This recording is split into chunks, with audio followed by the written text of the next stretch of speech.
Today's book talk is going to be on historical fiction. Now, I know what you think, history's boring. Why do I want to read a book about history? But these books are fiction, they are stories, and what makes them historical fiction is just that they're set either in a historical time period or they're about a historical event.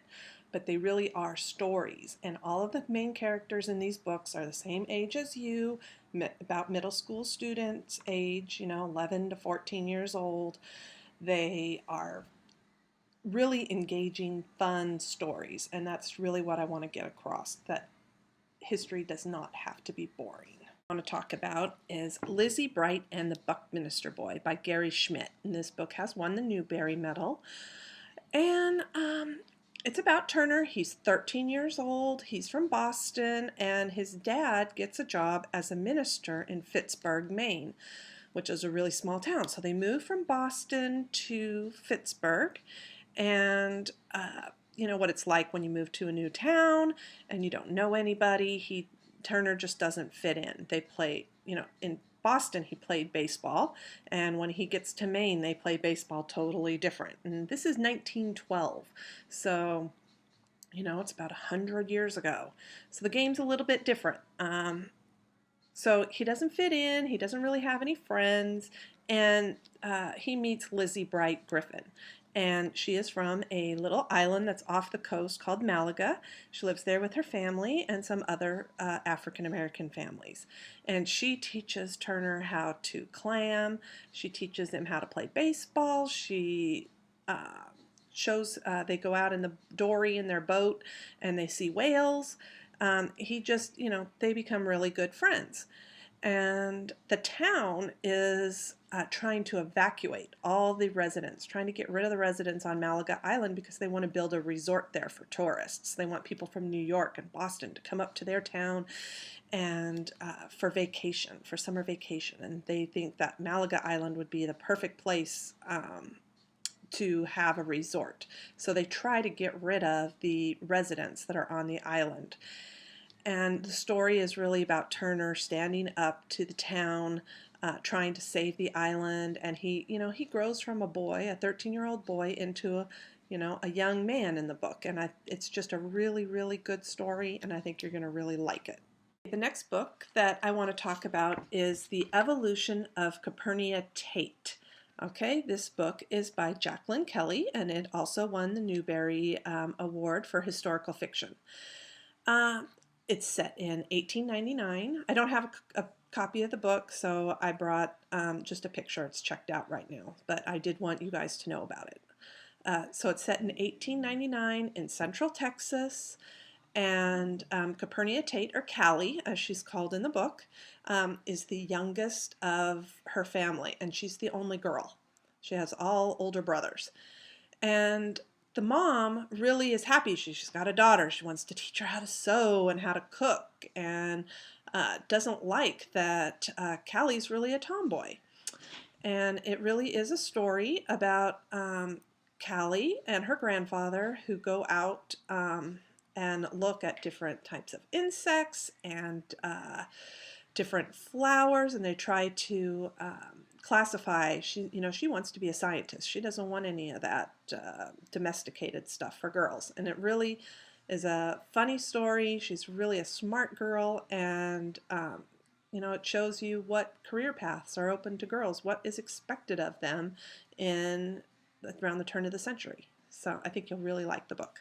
All right, next up is Turtle in Paradise by Jennifer L. Holm, and you probably know Jennifer L. Holm because she writes the Baby Mouse graphic novels with her brother Matthew. I'm sure you probably all read the Baby Mouse. They're very popular. But this is a novel she's written, and it's in 1935 in the Depression, and jobs are really hard to find. And Turtle and her mother, they live in New Jersey, and her mother gets a job as a housekeeper, and they don't like children. So Turtle's mom sends her to Paradise, or actually Key West, Florida, all the way down south across the United States, to live with her aunt and her two rambunctious cousins named Buddy and Beans. And so it's really, she's got kind of a tough shell. That's why she's called Turtle. And, she's very closed off. She doesn't fit in. It's another one of those stories about how she finds herself and her place in the world with her family. And there's so many funny little incidents in here you'll like. It's very hilarious. There's humor.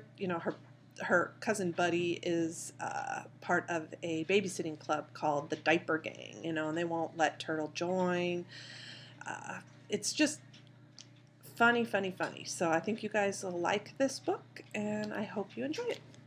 Okay, this is a brand new book. Just came out in 2012. It's called Dead End in Norville by Jack Gantos. And it is just the most hilarious book. You guys are going to love it. 11-year-old Jack, he gets into trouble. He is just a troublemaker. It's right before summer vacation, and he accidentally plows over his mom's cornfield, and he shoots off his dad's rifle, and he gets grounded.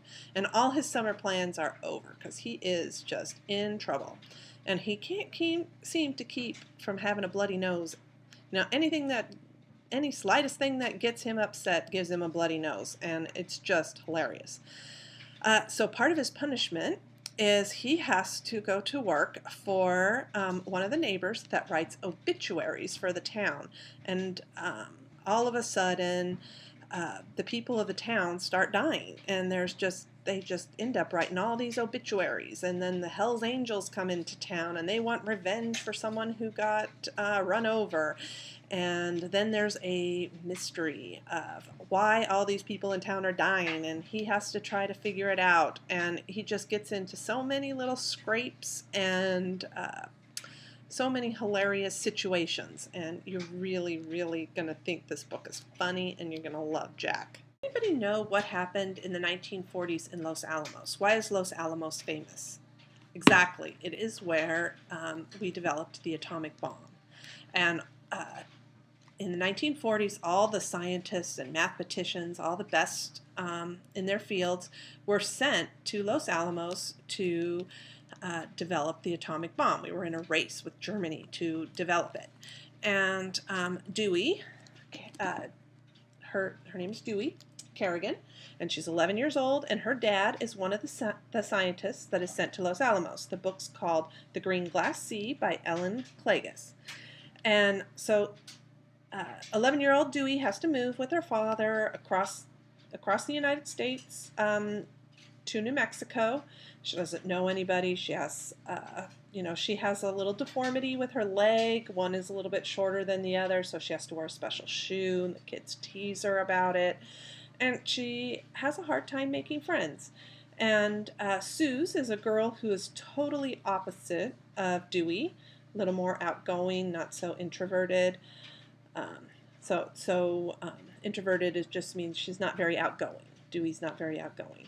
So, but Suze is, but they become friends, and it's really a story of their developing friendship. And they never call it the atomic bomb. They call it the gadget. It's top secret. Nobody knows what they're doing. And, it's just the soda pop, the music that's on the radio, the cars they drive. It really takes you back in time, but it's a fun story. It's a really good read. It's one of my favorite books, and I think you'll like it. And there's a book called White Sands, Red Menace, that is also by Ellen Klages, that continues Dewey's story if you're interested. If you like this one, then come see me, and I can recommend the second book in the series.